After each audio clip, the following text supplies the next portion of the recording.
unis et ont pris des décisions. Maintenant, il y a un dirigeant qui leur met des bâtons dans les roues. Devinez c'est qui ce dirigeant-là. Pensez au dirigeant qui est le plus détesté en ce moment sur le globe, à ce dirigeant qui fait face aux foudres de la presse mondiale sur une base quotidienne. Vous allez comprendre c'est qui.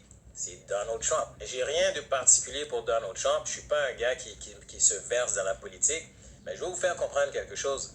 Donald Trump est celui qui a toujours milité pour justement garder les pays souverains, c'est-à-dire que garder les barrages, garder les pays distincts. Et les démocrates, ses opposants, ont toujours milité pour un programme beaucoup plus mondialiste, beaucoup plus ouvert. Et le problème que ce mouvement-là a, c'est que Donald Trump n'y croit pas. Donald Trump n'y croit pas parce que Donald Trump ne croit pas à la servitude des peuples. C'est tout simplement, il croit à un monde où ce que les pays peuvent fonctionner indépendamment, en collaboration, mais Donald Trump croit à un monde où ce que les gens sont libres. Alors que ce mouvement ne croit pas à la liberté des peuples, ne croit pas à la liberté des individus. Ils veulent avoir un gouvernement mondial qui va diriger d'une main de fer les gens, un gouvernement qui va être en plein contrôle des gens et des déplacements des individus. Et c'est la raison pour laquelle tous les jours, Donald Trump fait face à des attaques de la presse et ils vont tout faire pour renverser son gouvernement. D'ailleurs, l'histoire des Black Lives Matter, là, c'est pour Donald Trump. Donald Trump est celui qui est visé par toute cette saga Black Lives Matter antiraciste. Parce qu'ils ont décidé de prendre la carte du racisme pour justement convaincre le monde que Donald Trump est un raciste pour faire tomber son gouvernement. C'est la raison pour laquelle vos médias ne vont jamais critiquer le Black Lives Matter parce que tout ça fait partie du même plan. Parce qu'on cherche à ériger cette carte, donc disant que bon, il y a racisme partout dans le monde et que le plus grand dirigeant dans le monde, donc celui qui dirige le pays le plus puissant dans le monde qui est Donald Trump, est un raciste, donc il faut le faire tomber. Parce que si le gouvernement de Donald Trump tombe, c'est fini. À ce moment-là, ils vont être en mesure d'instaurer et de finaliser l'instauration de leur gouvernement mondial. Et vous comprenez très bien qu'est-ce qui va arriver. Les gens comme vous et moi ne seront plus libres. On va être contrôlés par ce gouvernement. Et les gens qui vont être libres, donc ce sont vos célébrités, les gens les plus riches, les politiciens. Eux vont avoir la liberté de fonctionner, la liberté de voyager, la liberté de faire ce qu'ils veulent. Alors que les gens du peuple, les gens ordinaires comme moi et vous, on va être contrôlé par des outils de traçage, donc qui va déterminer où est-ce qu'on doit aller, où est-ce qu'on ne doit pas aller. On va être contrôlé par des mesures sanitaires qui vont faire en sorte qu'ils vont nous dicter comment vivre. Donc voilà un peu l'état des choses. Maintenant, je sais que c'est très très lourd à porter comme nouvelle. Maintenant, qu'est-ce qu'on peut faire? Il y a une solution. Il y a une solution et il n'y en a pas deux. Vous avez vu comment ils ont traité les manifestations de Black Lives Matter et les manifestations soi-disant anti-masques. Ils ont traité les gens qui manifestaient contre les mesures sanitaires de manière pitoyable. Ils ont intimidé les gens.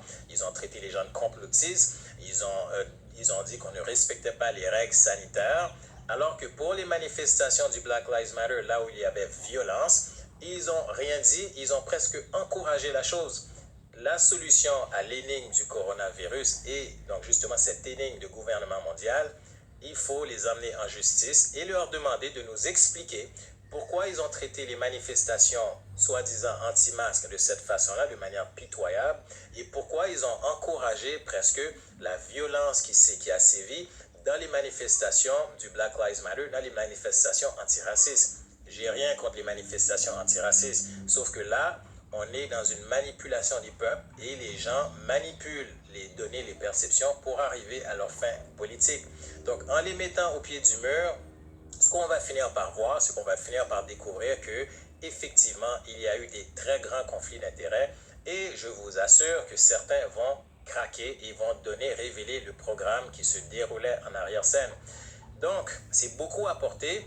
Ceux qui veulent faire partie de ce mouvement justement pour aller à l'encontre de ce gouvernement mondial qui s'instaure, abonnez-vous à ma chaîne. Donc les gens qui sont dans le droit, donc les avocats, vous savez quoi faire, communiquez avec moi s'il le faut. J'aimerais ça mettre en place un mouvement justement où on va les confronter devant la cour, on va confronter les grands journaux, on va confronter le gouvernement et leur demander de nous expliquer pourquoi est-ce qu'ils ont traité les manifestations du soi-disant anti-masque, contre les mesures draconiennes du gouvernement de cette façon et ont intimidé les gens, comparativement à la façon dont ils ont traité donc, les manifestations antiracistes où il y a eu violence et n'ont jamais dénoncé de manière explicite la violence, n'ont jamais dénoncé le non-respect des mesures sanitaires, mais au contraire, ont semblé approuver le tout alors qu'ils étaient capables d'intimider presque à chaque semaine, presque à tous les jours, des gens qui ont voulu manifester pour leurs droits et libertés. Je veux les mettre devant la cour et croyez-moi,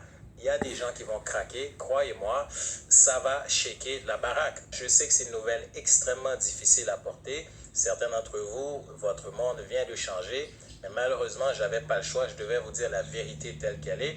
Donc maintenant, qu'est-ce qu'on fait? Je vous ai donné la réponse. S'il vous plaît, je vais vous demander de vous abonner à ma chaîne, donc pour ceux qui tombent sur cette vidéo, parce que j'aimerais créer un mouvement.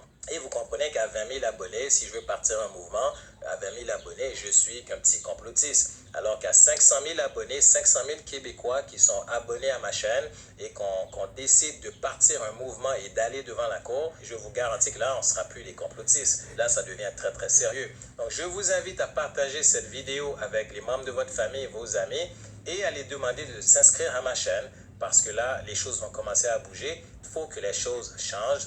On vient de les démasquer. Voilà pour aujourd'hui, c'est un grand épisode.